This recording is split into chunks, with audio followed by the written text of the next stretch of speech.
Hello, and welcome to Quick Charge by Electrek. I'm Mikey G, and it's Thursday, March 30th. Tesla has poached a battery manufacturing expert to lead its dry electrode, which has been identified as one of the bottlenecks for the 4680 battery cell. When Tesla unveiled the 4680 cell at their battery day in 2020, one of the main advancements was the dry electrode coating technology that Tesla obtained by acquiring Maxwell.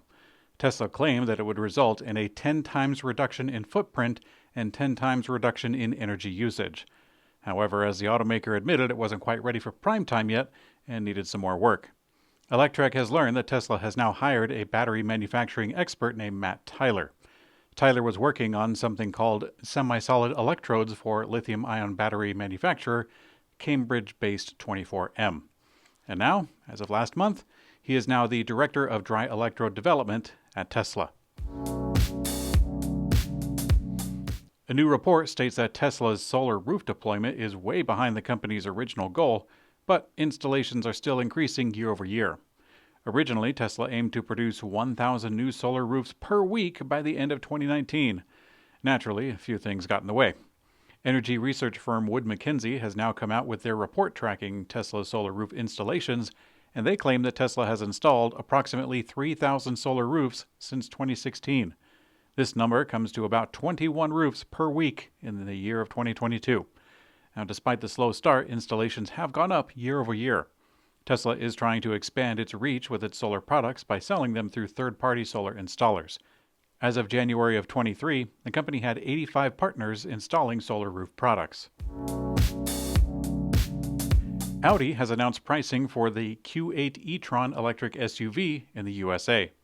The new electric vehicle starts at $74,000 for the Q8 e-tron Quattro trim level. Not bad considering that it has a large 114 kilowatt-hour battery pack.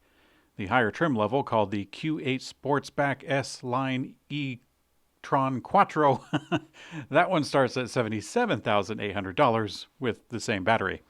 Now, we don't yet have EPA range, but based on the WLTP rating in Europe, Audi says that it will get 483 kilometers of range.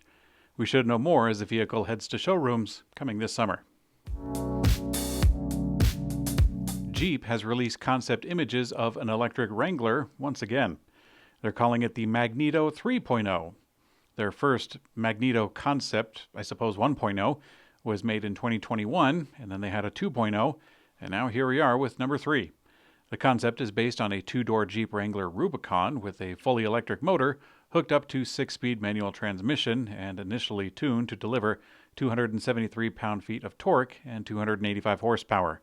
But now the 3.0 concept has two different power settings, standard for 285 horsepower and 273 pound-feet of torque, or the maximum for the higher 650 horsepower and 900 pound-feet of torque. I'm just really not all that excited for the specifications of a concept car, so forgive me for my lax delivery. Jeep is also touting an aggressive hill descent mode for advanced rock crawling scenarios, and they call it one-pedal driving. And the way I see it, someone would really need a lot of trust in their vehicle to do one-pedal driving down the face of a rock. GMC and EarthCruiser are teaming up to develop a Hummer EV Overlander concept vehicle, allowing adventurers to explore even further with an overlanding upfit solution. The Hummer EV is already a very comical machine. Weighing around 9,000 pounds, this behemoth has two Ultium batteries stacked on top for hilarious overpowered performance. Recharging the Hummer already takes about one whole week when using a regular wall outlet. But now it's getting another use other than conspicuous consumption.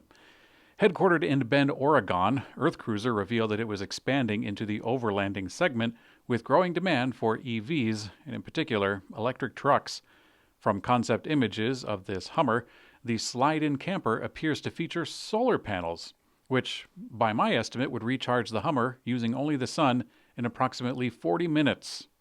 No, I'm kidding. Now, assuming that cab has a 400-watt panel, and we can generously say that it would be 50% efficient, and if it parked in the desert in the peak of summertime, it would still need to sit for 70 days to recharge the Hummer. But that's also assuming, again, no clouds and peak summertime hours every day for over 2 months.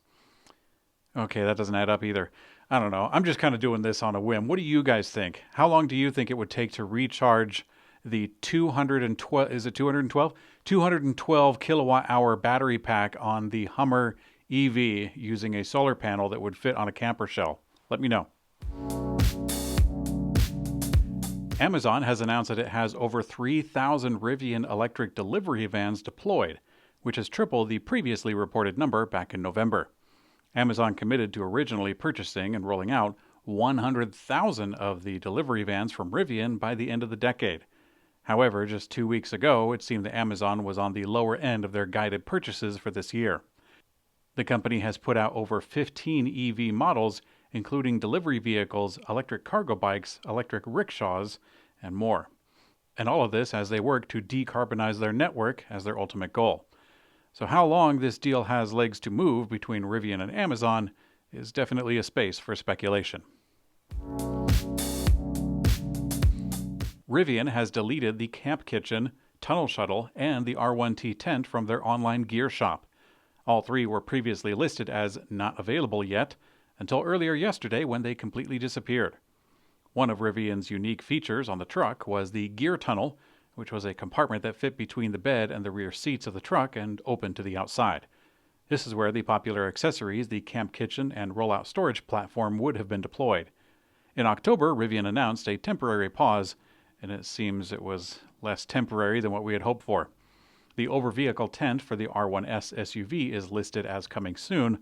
However, the tent option for the truck, the R1T, is missing. But it actually has been missing since January, so it's not too much of news till you put it all together. Rivian has been working to tighten the belt recently, with layoffs and also moving staff closer to production. In today's community comment found on YouTube, Justin says, "How does Mikey G manage to crank out such bangers every day?" Well, Justin, I have a lot of help. I make the installments single-handedly, but I rely on the article writing from Electrek. The team includes Fred Lambert, who covers mostly Tesla, Jamie Dow, Scooter Dahl, and Peter Johnson cover the rest of the industry. Michelle Lewis is mostly green energy and some political things, and Mike Atoll does personal mobility. Most of us get hands-on reviews for various vehicles and products, including Seth Weintraub, who does a lot of vehicle reviews himself. I lost count, but at least 4 of us own Tesla vehicles, sometimes more than one, and there are also various other EVs in our personal stables. We're all very much invested in the electric future and lift where we stand with our abilities and talents. Myself, I can make simple videos rather quickly. Thanks for watching Quick Charge by Electrek. I'm Mikey G, and I hope you have a great day.